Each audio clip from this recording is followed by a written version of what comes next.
कुंद कुंदाच मंगलम सर्वमंगल मांगलम सर्वकल्याणकारकम वदानं सर्वधर्माणां जैनं जयतु शासनं जैनं जयतु शासनं सर्वे भवन्तु सुखिनः सर्वे सन्तु निरामया सर्वे भद्राणि पश्यन्तु मां कश्चित् दुःखभाग् भवेत्।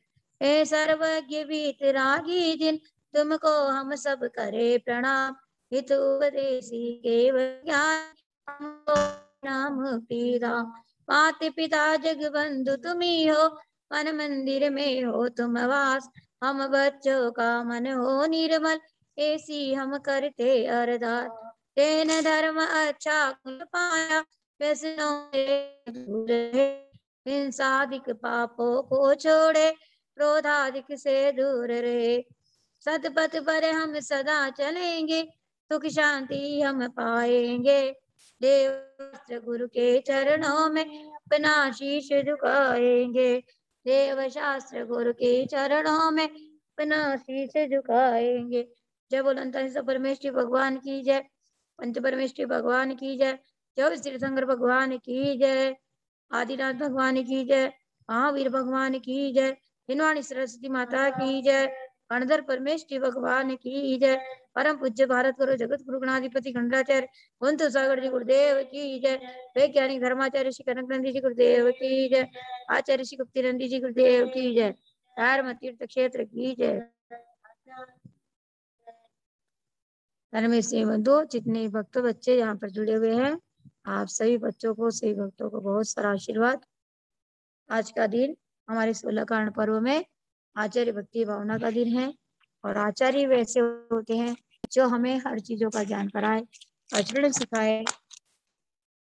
और हमारा विषय चल रहा है 5 इंद्रियों से संबंधित। आपको 1 इंद्रिय के विषय में बताया, 2 इंद्रिय, 3 इंद्रिय और 4 इंद्रिय। 4 इंद्रिय जीव कौन कौन से हैं उनका आप नाम लिख कर डालिए। कौन कौन से जीव 4 इंद्रिय में आते हैं और अम्मा हमारी बता रही यहाँ से और आप लोग लिख करके डालिए। 4 इंद्रिय जीव में आप लोगों को नाम लिखना है उनका कौन कौन से जीव 4 इंद्रिय में आते हैं। बहुत बढ़िया, अम्मा जी ने बहुत अच्छे नाम बताए। यहाँ पे आप लोग भी लिख करके डालिए कि 4 इंद्रिय जीव में कौन कौन से है। बहुत बढ़िया, सभी लोग लिखिए। आप लोग को कितने नाम याद है उससे पता चलेगा।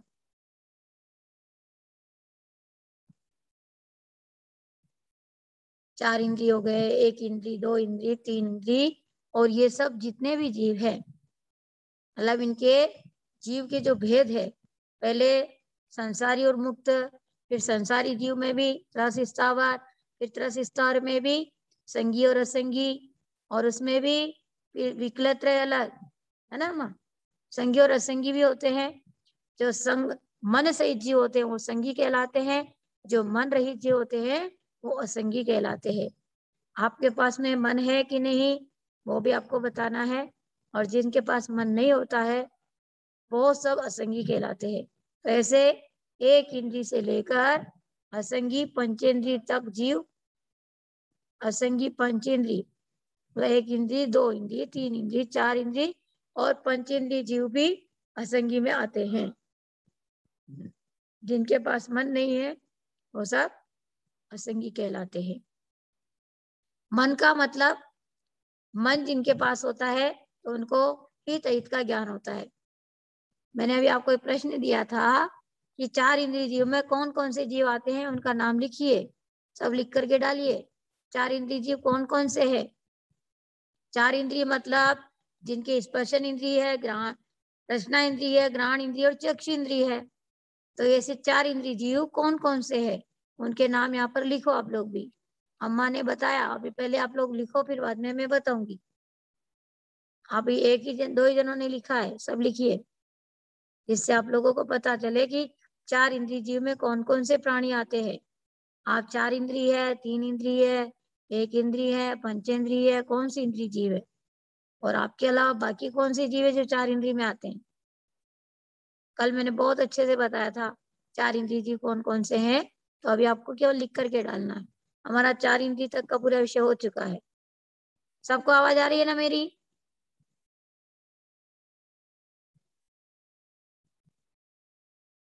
आप सबको मेरी आवाज आ रही है तो आप सब लोग लिखिए, जिससे हमारा आगे का विषय चले।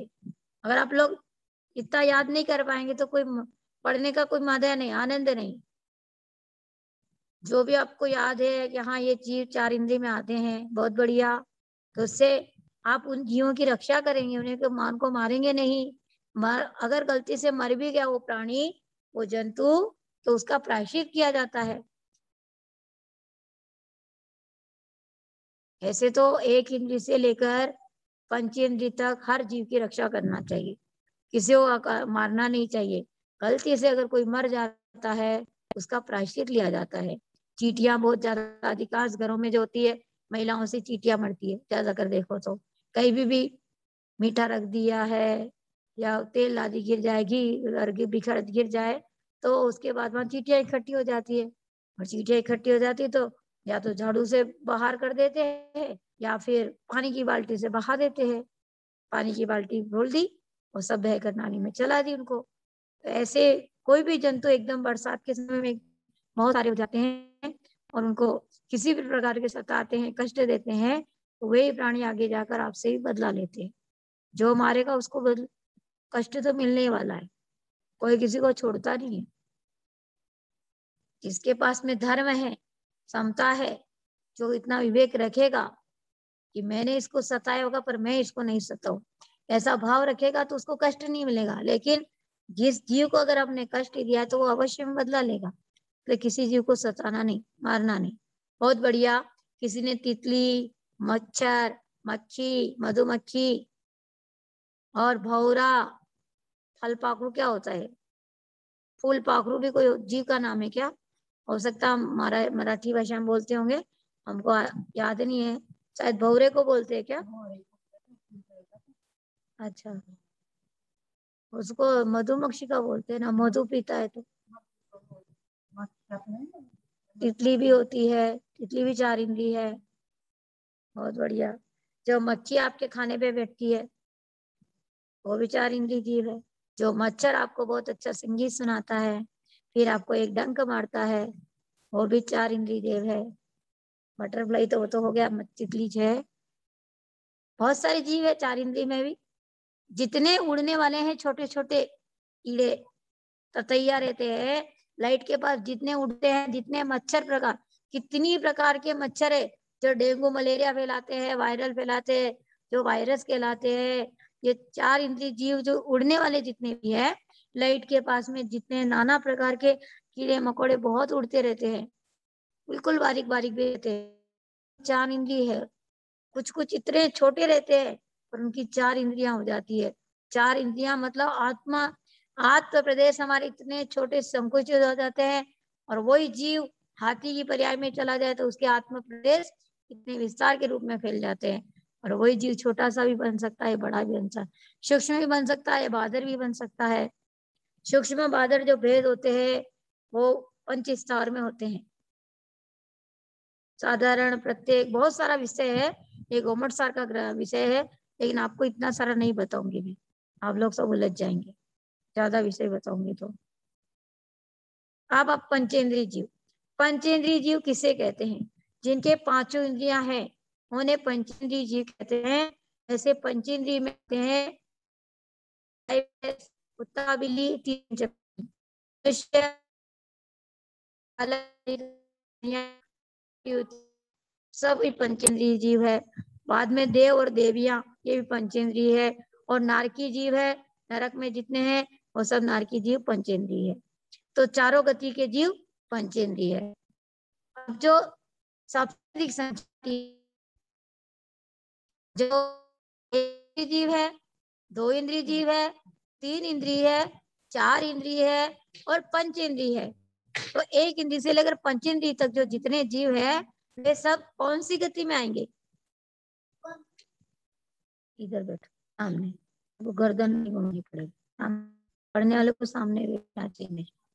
हमने पूछा 1 इंद्रिय, 3 इंद्रिय और जितने जीव है कौन सी गति के जीव कहलाएंगे? आप लोग भी बताइए। 1 इंद्रिय से लेकर गतियां 4 होती है, नरक गति, तिर्यंच गति, मनुष्य गति और देव गति, 4 गतियां होती है। 4 गतियों में से जो एक इंद्रिय जीव से लेकर पंचेंद्रिय असंगी जितने जीव है, जीव एक इंद्रिय हो चाहे 2 इंद्रिय 4 इंद्रिय, ये सब जीव कौन सी है, कौन सी गति में कहेंगे?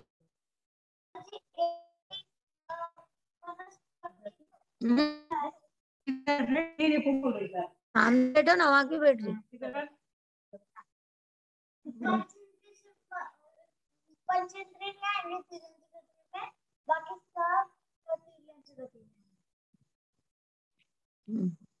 पंचेंद्रिय नहीं आएंगे? नहीं, गलत हो गया आधा। एक इंद्रिय से लेकर पंचेंद्रिय जितने जीव है, 1 इंद्रिय 2 इंद्रिय 3 इंद्रिय 4 तक गिनो। चलो, 1 इंद्रिय से लेकर 4 इंद्रिय तक के जीव कौन सी गति में कहलाएंगे, कौन सी गति के जीव है? अगर आप लोग नरक लिख रहे हैं तो क्या नरक यहाँ दिख रहा है क्या आपको? नरक आप देख सकते हैं क्या यहाँ से? जैसे गतियां तो 4 ही है, गति तो 4 ही है ना, 5 तो है नहीं, तो 4 ही गति है। और आपको कौन कौन सी गति दिखाई दे रही है अभी यहाँ पे? जब 2 गति दिखाई दे रही है तो 2 गतियों में से ये जो एक इंद्रिय जीव आदि है, ये सब कौन सी गति में आएंगे? चारों गति के, चारों गति कैसे आ सकते हैं? आपको 2 गति दिखाई दे रही है, या मनुष्य गति दिखाई दे रही है? मनुष्य दिख रहा है आपको, तो मनुष्य क्या 2 इंद्रिय भी है और 3 इंद्रिय भी, ऐसा है क्या? जो लिख रहा है वो गलत लिख रहे हैं। मतलब अभी आप लोगों को सबको एकदम पक्का विश्वास नहीं है कि कौन सी गति के जीव हो सकते हैं। 1 इंद्रिय से लेकर 4 इंद्रिय जीव जितने भी है, वे सब जीव कौन सी गति के जीव है, मेरा प्रश्न ये है। तो कोई मनुष्य लिख रहा है, कोई नरक लिख रहा है, तो नरक आपको दिखाई नहीं दे रहा है यहाँ पर। नरक में जितने जीव है वो सब पंचेंद्रिय जीव है, मैं पहले ही बोली और फिर बोल रही हूँ। तिर्यंच गति में केवल जितने जीव आपको दिखाई दे रहे हैं, उनके अलावा जो नरक गति के जीव है वो सब पंचेंद्रिय है।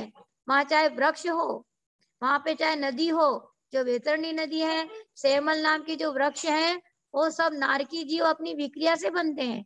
अस्त्र शस्त्र बनते हैं, लोहे की कढ़ाई बन जाएंगे, चूल्हे बन जाएंगे, लोहे के पुतले बन जाएंगे, एक दूसरे को जला डालेंगे, वो सब कुछ बन जाते हैं अपनी विक्रिया से। अपनी विक्रिया से इतनी बड़ी नदी बन जाते हैं, खून पीप राव और वो कीड़े मकोड़े सब बन जाते हो, उनके पास विक्रिया है। तो जो नारकी जीव है वो तो हो गए पंचेंद्रिय। हमारा प्रश्न है आपसे कि भाई 1 इंद्रिय से लेकर जो आपको वनस्पति दिख रही है, जल आपको दिख रहा है, अग्नि आपको दिख रही है, वायु आपको दिख रही है, ये भी नहीं दिखाई दे रहा है? ये सभी को दिखता है ना। पंच स्थावर आपको सबको दिखाई देता है, पंच स्थावर आपको है। तो ये जो प्राणी है पंच स्थावर है, कैसे नहीं दिखती? कैसे? हवा चल नहीं रही क्या? हवा चल रही है, वो उसका अनुभव तो कर रहे हैं ना। और अपन जिंदा किससे? ऑक्सीजन, ऑक्सीजन का अनुभव कर रहे हैं। हवा है ना, हवा है। कुछ चीज ऐसी होती है जिसको हम देख नहीं सकते, जैसे किसी भी चीज में मसाले आदि है, फिर मसालों पे आ जाएंगे कि मसाला का खुशबू तो हमको आ रही है, खाने के बाद पता चलेगा ना। खिंगड़ा अकेला खाओगे तो वो कड़वा ही लगेगा। और ऐसे सुगंध आ रही है आपको बहुत अच्छी, बाहर जैसे खुशबू आ रही थी, लेकिन सबको अलग अलग। कोई बोल रहा है कि वो रात रानी फूल है, कोई बोल रहा है वो फूल है, मैं बोल रही अलग फूल। तो सबको अलग अलग खुशबू तो आ रही है, और उसकी उसकी खुशबू महसूस कर रहे हैं, लेकिन खुशबू कहाँ से आ रही उस चीज को थोड़ी देख पाएंगे। चीज को, कुछ चीजों को होते हैं, कोई भी आपकी मम्मी की आवाज यहाँ से सुनाई पड़ रही है, परंतु भारती कहाँ से बोल रही है? शब्द वर्गणा हमारे पास में आ रही है, हम आवाज पहचानते हैं इसलिए बोल रहे हैं। लेकिन वो मंदिर में है कि वहां है, कि लड्डू कहाँ है, कहाँ से बोल रही है? आवाज से, हम शब्द वर्गणा से, उस शब्द की वर्गणा हमारे कान में टकरा रही है कि यह व्यक्ति बोल रहा है। पर हम ये नहीं बोल सकते, शब्द नहीं दिखाई दे रहे ना, शब्द सुनाई पड़ रहे हैं। चीज होती है लेकिन सब चीजें हमें दिखाई नहीं दे। जैसे आपका मोबाइल चल रहा है, शब्द वो जो ऊर्जा उसके ऊपर वहां से आ रही है, ऊर्जा मिल रही है, उसके कारण वो चल रहा है। नेट की रेंज आ रही है तो आपका मोबाइल आपके कमरे में चल जाएगा। नेट की रेंज नहीं मिली तो कमरे में क्या, बाहर भी नहीं चलेगा, उस टावर के नीचे बैठ के भी नहीं चलेगा, है ना। परंतु वो तो है ना, तो उसकी ऊर्जा समाप्त नहीं हुई है। उसी प्रकार शब्द वर्गणा होती है, ये पुद्गल की पर्याय होती है सारी चीजें। तो हमारा प्रश्न आपसे एक ही था कि भाई जो एक इंद्री से लेकर 4 इंद्री जीव है वो कौन से इसमें आएंगे, कौन सी गति के जीव कहलाएंगे। कुछ कुछ भक्त लोग सही भी लिख रहे हैं, एक इंद्री से लेकर 4 इंद्री तक। हाँ ठीक है, एक इंद्री से लेकर 4 इंद्री जीव तक कौन सी गति में आएंगे, गतियां 4 है, तो 4 गति में से कौन सी गति में आएंगे वो। कौन सी गति में, और आपके अनुसार, अम्मा आपके अनुसार। नहीं नहीं, मैंने प्रश्न ये पूछा कि एक इंद्री से 4 इंद्री जीव, 2 इंद्री, 3 इंद्री, 4 इंद्री सब है ना, तो ये सब कौन सी गति में आएंगे। गति जैसे आप मनुष्य गति के हो, मैं मनुष्य गति की कि देव गति की, मनुष्य है ना, पेड़ पौधे है, चींटी है, मकोड़े, मच्छर है, ये सब कौन सी गति में आएंगे। ये आएंगे ट्रेन से गति में। बहुत बढ़िया, हमारे यहाँ पे जितने लोग बैठे हैं उन सब ने सही जवाब दिया है। आप लोगों ने भी कुछ कुछ शब्द सब सही लिख रहे हैं अभी, कि जितने जीव है एक इंद्री से लेकर पंचेंद्रिय तक सारे जीव तिर्यंच गति में आएंगे। 4 गतियों में से तिर्यंच गति के प्राणी हैं। एक इंद्री भी तिर्यंच में, 2 इंद्री भी, 3 इंद्री भी, 4 इंद्री भी, ये सब तिर्यंच है। और पंचेंद्रिय तिर्यंच तो आप जानती है, गाय, भैंस, कुत्ता, बिल्ली, भालू, शेर, चीता, हिरण, बकरा, बकरी, जितने तिर्यंच प्राणी है उन सबको नाम भी जानते हैं, चित्रों के माध्यम से भी जानते हैं, तो वे सब भी तिर्यंच गति के जीव है। सांप हो, नेवला हो, छिपकली हो, सभी जगह तिर्यंच रहते हैं। कुछ तिर्यंच में, तो क्या मनुष्य है क्या गाय।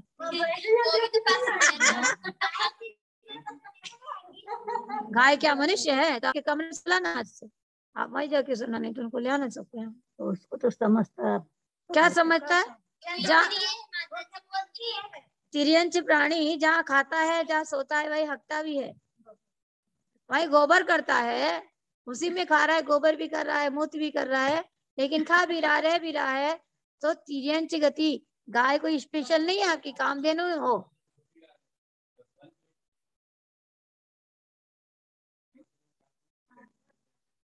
हाँ, हम अंदर आ जाएंगे।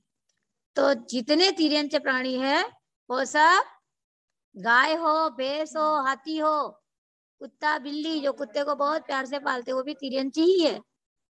जो बोल नहीं सकते, अब बोलना, जैसे तोता बोलने सीख जाता है, तोता बोलने लग जाता है, तो तब भी वो तिर्यंच में बोलता है। तिरंज तोते को बोलना सिखाए, कुछ कुछ तोते होते हैं जो बोलते हैं, उनको बोलना सिखाते हैं, वो पूरी पूरी कहानियां सुना देते तोता।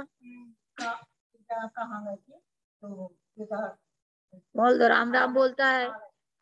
हाँ, एक एक तोता, 2 तोते थे, एक साथ में जन्मे थे। तो उन तोतों का जब थोड़ा सा बचपन में जन्म होने के बाद में थोड़े से बड़े हुए, तो उन तोतों को, एक तोते को तोते के मालिक ने राजा की रानी को भेंट में दे दिया, और एक तोते को उसके गुड़साल के वहां पे रख दिया।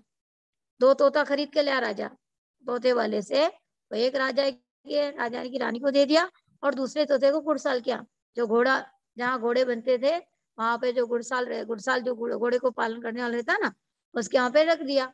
अब तोता जो गुड़साल था, घोड़े चलाने वाला, तो घोड़ा वाला जो था, घोड़े वाला जो था, दिन भर घोड़ों को मारता रहता और गालियां देता था, नालायक, खा गए, बैठ गए, आ गए, इस प्रकार वो कुछ भी अपशब्दों का प्रयोग करता। और वो तोते जो थे दोनों बोलना जानते थे, बचपन से वो सीख रहे थे। तो उसके बाद में जो दूसरा तोता था जो रानी के पास में था, तो राजा जब भी, रानी जो बोलती थी,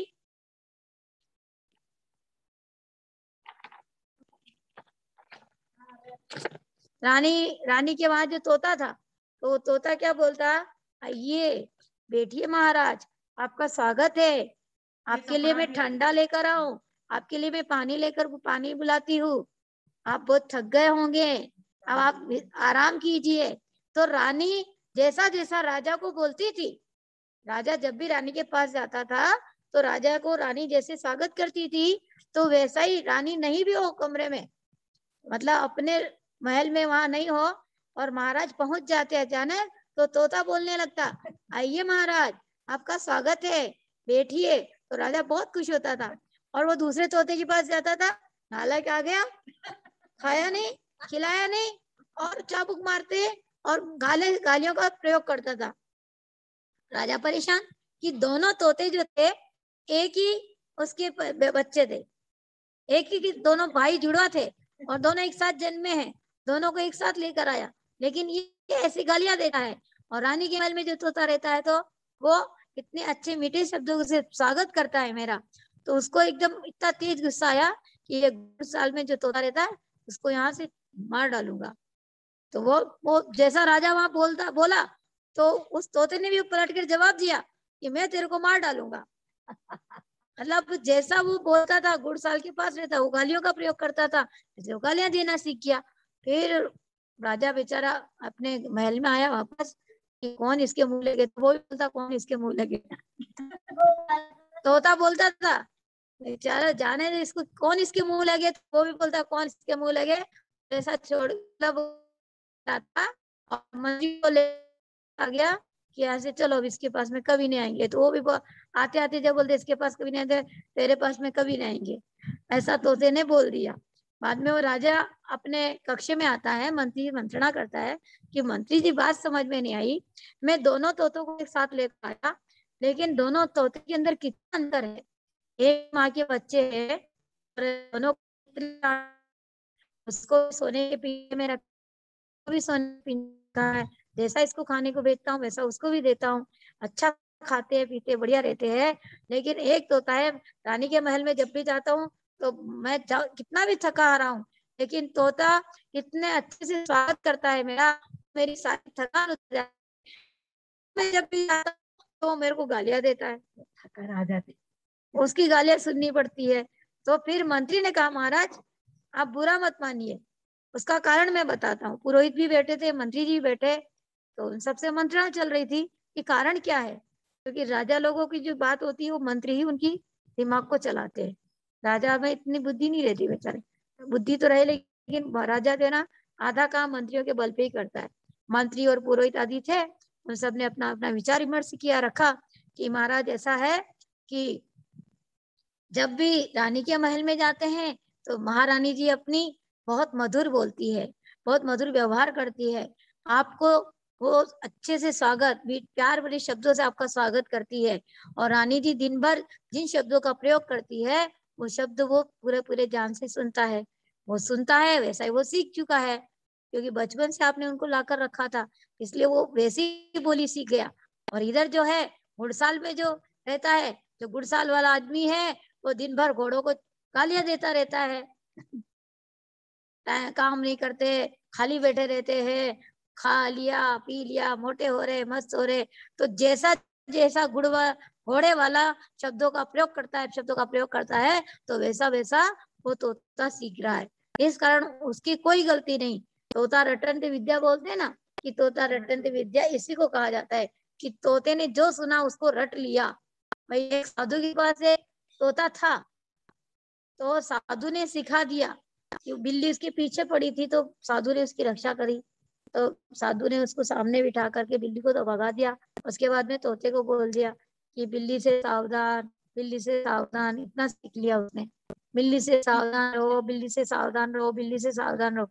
तो तोता जहां भी बैठा रहता, बिल्ली से सावधान रहो, बिल्ली से सावधान रहो। एक दिन महात्मा कहीं गए थे बाहर, और वो तोता वहीं बैठा हुआ था, इतने में बिल्ली ने मौका देखा और बिल्ली आ गई अंदर, और बिल्ली आ गई और वो बोल रहा है बिल्ली से सावधान रहो, बिल्ली से सावधान रहो, लेकिन बिल्ली उसके पास में आती आती आती पीछे से उसको पकड़ लिया।